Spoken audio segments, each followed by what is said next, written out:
प्रिय छात्रों, आपकी इस परीक्षा से संबंधित हम आपको इस सिलेबस के हिसाब से संपूर्ण नोट्स आपको बताने जा रहे हैं। आप वीडियो पूरा देखें। अगर आपने वीडियो पूरा नहीं देखा तो बाद में बिल्कुल आप बहुत पछताएंगे कि सर ने बोला था कि पूरा वीडियो देखें और पूरा वीडियो नहीं देखा। तो देखिए, संपूर्ण नोट्स हम आपको इस वीडियो में देने जा रहे हैं। संपूर्ण नोट्स आपने कमेंट किया है, इसलिए अगर आपने कमेंट पहले कर दिए होते तो हम आपको नोट्स तुरंत ही दे देते। और आप सभी को पता है आपके पास नोट्स नहीं है, इसलिए आप कमेंट कर रहे हैं, लेकिन कम छात्रों ने कमेंट्स किए थे। अभी हम देख रहे हैं 1-2 दिन से कई छात्र बोल रहे हैं कि सर नोट्स बता दीजिए। तो सर अब वो अच्छे से तैयारी, सही बात है, वीडियो में ज़्यादा टाइम लग जाता है। ऐसे इस वीडियो में हम आपको नोट्स देने वाले हैं। वीडियो ज़्यादा से ज़्यादा 20 मिनट का भी नहीं होगा, लेकिन और आपके पास पूरे नोट्स पहुंच जाएंगे, पूरे नोट्स पहुंच जाएंगे 20 मिनट में। लेकिन जब वीडियो बनाते हैं तो उसमें क्या होता है कि एक अध्याय ही समाप्त नहीं हो पाता है। तो चलो, आपका जो अध्याय पहला है वो है जैव विविधता। तो यहाँ पर ये आपको दिख रहा है। आपको अच्छे से तैयार करना, परीक्षा में इससे प्रश्न पूछे गए हैं आपसे। चावल की प्रजातियाँ हैं, आम की प्रजातियाँ हैं, इनसे प्रश्न आपका परीक्षा में आता रहता है। तो जैव विविधता आपका पहला अध्याय है, इसे आपको देखना है। तो इसमें भी कई सब टॉपिक हैं। पारिस्थितिकीय विविधता है, जैव विविधता की आवश्यकता है, तो इन्हें आपको अच्छे से तैयार करना है।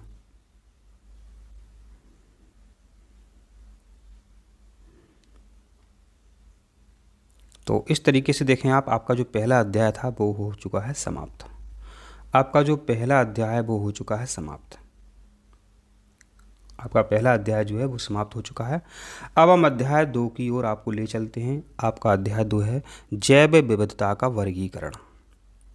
आपको अध्याय 2 की ओर ले चलते हैं, वो है आपका जैव विविधता का वर्गीकरण। ये देखिए,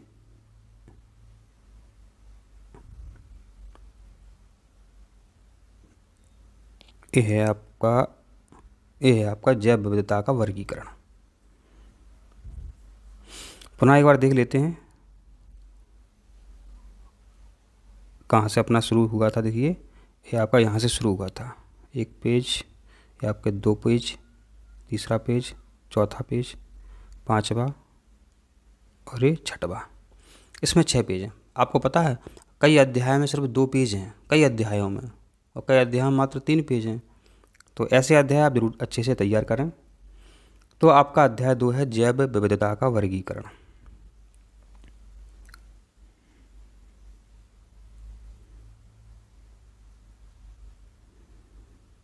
तो आपका पहला पन्ना है, ये आपका दूसरा पेज है और ये आपका तीसरा पेज है।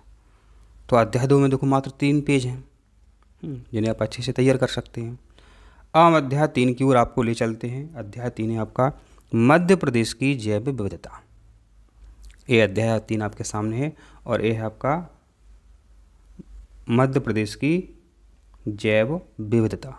माने मध्य प्रदेश में कितने प्रकार के पेड़ पौधे पाए जाते हैं, कितने प्रकार के जीव जंतु पाए जाते हैं, तो वो जानकारी आपको इसमें मिलती है।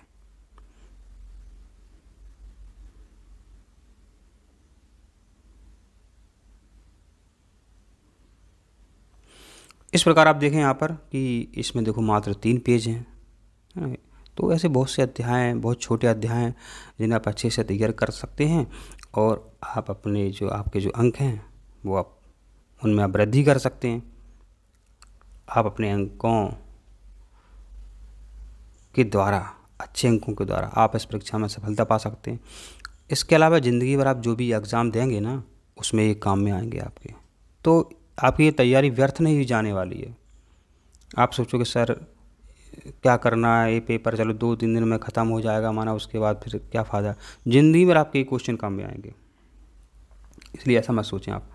अब आपका जो अध्याय 4 है वो है आपका जैव विविधता के अन्य महत्वपूर्ण विषय। अब आपका अध्याय 4 कौन सा है? जैव विविधता के अन्य महत्वपूर्ण विषय।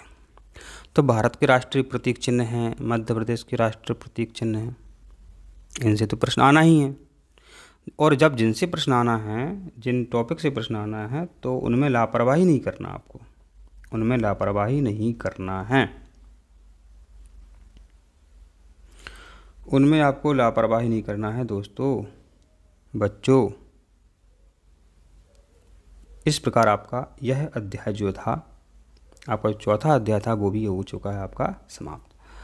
अब हम अध्याय 5 की ओर आपको ले चलते हैं। वो आपका 5वां अध्याय है, जैव विविधता का संरक्षण। आपका जो 5वां अध्याय है वो है जैव विविधता का संरक्षण, माने जीव जातियों को कैसे बचाया जाए। सरकार के द्वारा बचाया जाता है राष्ट्रीय उद्यान बनाकर, बायोस्फीयर रिजर्व बनाकर, राष्ट्रीय अभयारण्य बनाकर, तो इस तरीके से वो बचाया जाता है। तो बायोस्फीयर रिजर्व बहुत इम्पोर्टेंट है, तो अब हमने कह दिया तो कह दिया, बायोस्फीयर रिजर्व बहुत इम्पोर्टेंट है। तो ये हैं आपके जैव विविधता के संरक्षण से संबंधित जितनी भी जानकारी थी वो है। अब हम अध्याय 6 की ओर आपको ले चलते हैं, जैव विविधता पर खतरे। ऐसे आपने जीव जंतुओं को बचाने का प्रयास किया, इसलिए किया क्या उन पर खतरे हैं, क्योंकि उन पर खतरे हैं। तो जैव विविधता पर खतरे क्या क्या हो सकते हैं, अध्याय 6 अपन देखते हैं। ये देखिए आपका अध्याय 6 है, जैव विविधता पर खतरे। उनके आवासों को नष्ट कर रहे हैं, पेड़ पौधे काटे जा रहे हैं, जनसंख्या कितनी भयावह तरीके से उसमें मतलब उसमें जनसंख्या में वृद्धि हो रही है, तो ये समस्याएं हैं बहुत सारी।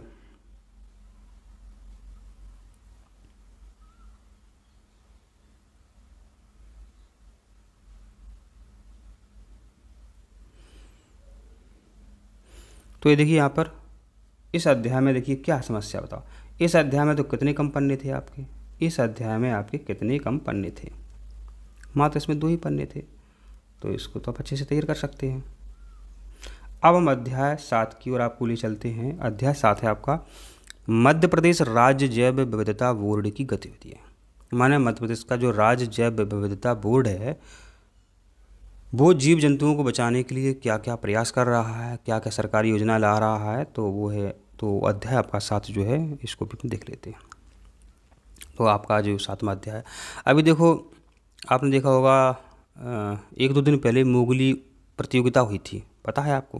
बिल्कुल पता होगा, जिनको पता है वो बिल्कुल ज़रूर बताएं। तो देखो यहाँ पर अंतर्राष्ट्रीय जैव विविधता दिवस है, 22 मई को होता है। तो ये कितनी बार परीक्षा में पूछा गया है, माने जो परीक्षा में पूछा जाता है उसको तो आप अच्छे से तैयार कर लो, उसमें समस्या क्या है।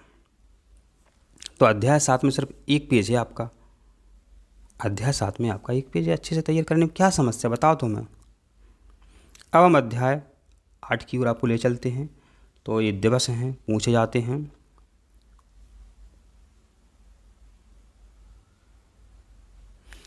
हरित पर्यावरण दिवस, अब जी क्या है, कठिन होते हैं, क्या है छात्र भूल जाते हैं। तो ये देखिए आपका अध्याय 9 है, जलवायु परिवर्तन।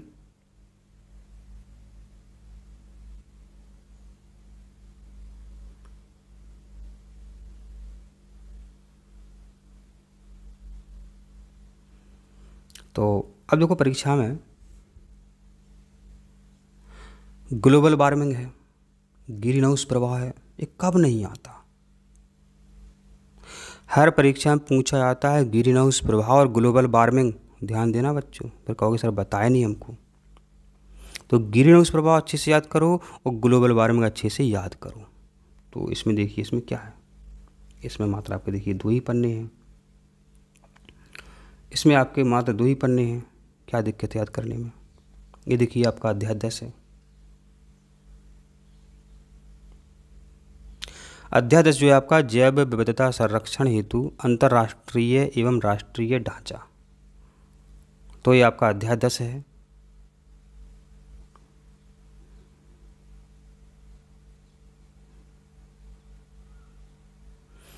तो इसमें क्या होता है, देखो ये प्रोटोकॉल जो होते हैं ये परीक्षा में पूछे गए हैं, कार्टाजेना प्रोटोकॉल, नागोया प्रोटोकॉल, ये पूछे गए हैं आपके।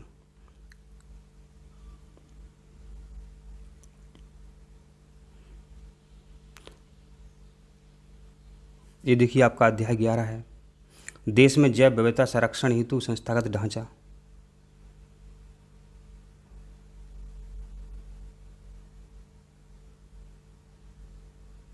तो प्रश्न आया है इनसे। अब जो अध्याय 11 है इसमें मात्र एक ही पेज है, तो क्या समस्या बताओ याद करने में।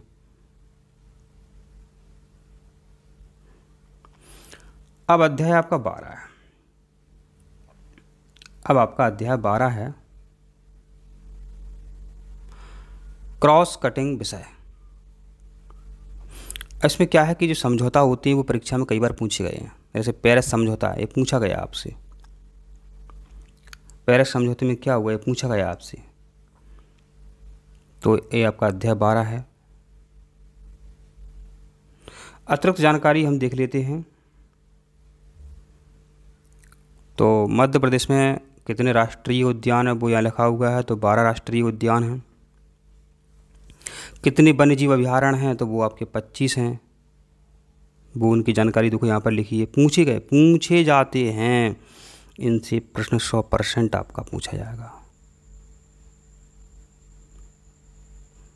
बायोस्फीयर रिजर्व कितने हैं, टाइगर रिजर्व कितने हैं, आना ही है प्रश्न, आना ही है।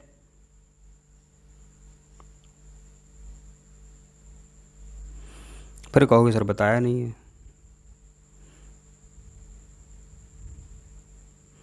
इस तरीके से हमने आपको पूरी जानकारी देने की कोशिश की है